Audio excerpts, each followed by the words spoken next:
Well, we need to remember that trade is like water. You put an obstacle, it goes around it. And this is what is happening. First, tariffs that were announced after negotiations and agreements went much lower, from 23% to, by our estimates, what is collected is more in the order of 9%. To the rest of the world continues to trade. And not only that, but we have seen an increase in bilateral and plurilateral trade agreements. Why is the world trading? Well, because majority of countries, small, medium-sized countries, they cannot produce everything at home. They need that integrated global economy. The president of the ECB, Christine Lagarde, told me at Davos that what is happening at the moment is the biggest, whether it's Greenland or the trade or tariffs, whatever, it's the biggest wake-up call to Europe. Mm-hmm. Is Europe up to that wake-up call? It better be. We see in Europe tremendous potential to lift up competitiveness, productivity, and growth. Why is it not happening? Well, 27 countries, it is hard for them to reach an agreement, and Europe really cherishes consensus building. But consensus building takes a long time. The world is moving so rapidly, Europe has to adapt. It is not going to be the other way around. At the fund, we see a potential for Europe to increase productivity and growth by 20%, provided they focus on completing the single market. And in completing the single market, there are really four things that matter, Richard. First, 28 regime for firms. When a company wants to invest in Europe, it should not be doing 27 different investments because of different regimes of registration. Two, it has to get Capital Market Union. Europe renamed it. It is now called Savings and Investment Union. Okay, fine. What matters is... Different name, same problem. Same problem, because a shallow capital market in Europe, what does it mean? It means that 300 billion euros of European savings are somewhere else, mostly in the United States. Three, they have to bring energy union that is truly one, same pricing, same structures for all countries. Four, I'm sure you heard about movement, free movement of people. Yeah, people move, but their qualifications cannot move. So this is basic stuff. Totally basic. So why would Europe still fiddling around trying to solve it after all these years? Well, very simple, because different countries have different stakes in these issues.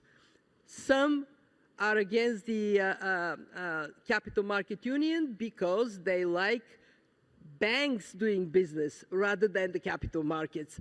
Others feel that they need to protect their labor from the influence of countries with lesser qualifications. In other words, 27 countries, right, all of them producing red lines. So what Europe now needs to do is take the time, wipe out the red lines, and concentrate on its performance as one economic union. And that would be good for everybody. People want to do business in right, Europe, but it's too complicated I want you to take those problems, and, sorry, let me pull you. No, that's okay.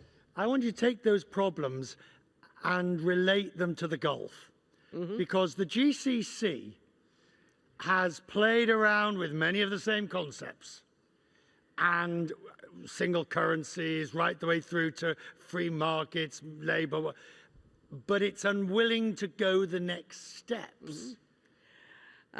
Well, join the club. The Europeans can share a lot of their experience of what not to do, and I recommend to the Gulf, listen. In the Gulf, I am very enthusiastic about what I see.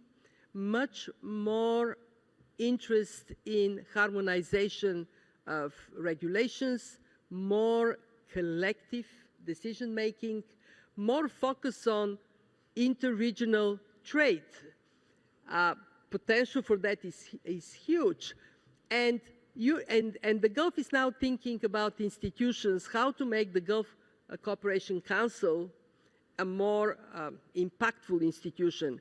I actually would say this: don't copy the European institutions, they're too complex, but copy one thing from Europe that I find incredibly impactful: Airbus. When Europe came up with Airbus, it did something fabulous. It created a very potent competitor to Boeing. Now, every second aircraft on this planet comes from Europe. So, for the Gulf, get your Airbus. Oh, hang on. What does that mean in reality? Well, because it could be a joint project in artificial intelligence. The Gulf is well advanced in that area.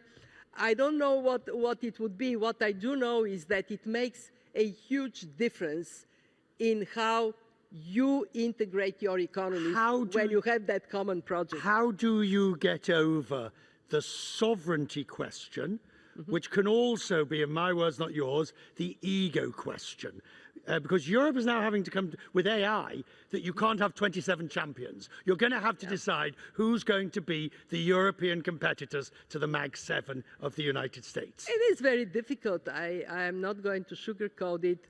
When you talk about capital markets in the Gulf, obviously there is competition, and rightly so, because there is strength in capital markets that have emerged. But if you want to compete in the world we are today and we will be tomorrow, you have to overcome differences, and you have to come up with that sense of unity of purpose. And I think the Gulf has demonstrated capacity to do so. What I now see in discussions with ministers of finance, with central bank governors in the Gulf, is maturity that for sure can help the Gulf to go in that direction of strength through unity of purpose. And yes, competition, because that is human nature. And competition is not a bad thing. It makes us do better than we would have otherwise. How do we... Can I say to the audience from the Gulf, I admire what you have done in two areas. The first one is investing in human capital. You have done it before AI was popular. But because you have done it, you have such a strong comparative advantage today when this new technology is coming to life. And secondly, and we feel it right here in UAE, you recognize the importance of dialogue and cooperation. And that, for you, for the Gulf, very important, but for the world we live in, is so important. So thank you, UAE. Thank you, Gulf. When, please God, you and I are in good health and they kindly invite us back next year. I mean, they'll invite you back, definitely, but me, who knows? I only come with you, Richard. Fine, we'll come as a team, just in case you're wondering. You want to book one, you get two. But when we're here next year, I don't know how to ask this question. How are we going to get through the next 12 months? I mean, if we look at the last 12 months, we're all exhausted.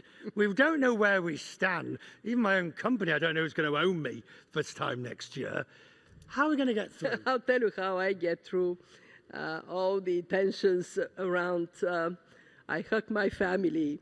I enjoy my grandchildren. So find your anchor and then hold on it.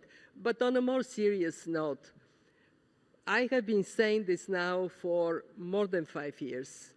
We live in a world of more frequent exogenous shocks. It is not going to change. We live in a world of uncertainty. This is not going to change. So what can a country or a business or a household do? Get your house in order.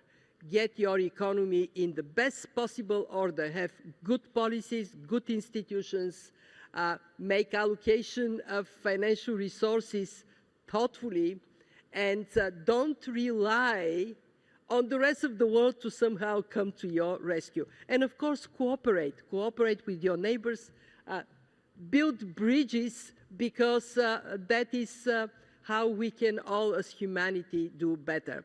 For us at the IMF, we recognize our responsibility, and it is to bring the best possible analysis we can offer on where the world economy is going, where regions are going. So in this fog of the year, we are holding a little torch. How do you keep going with such energy? I thought I had energy, but you put me to shame.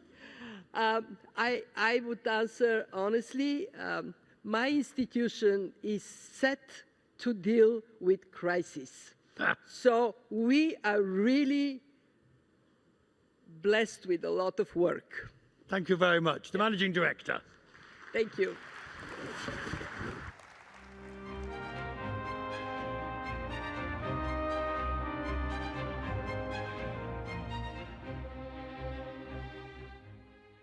أصحاب السمو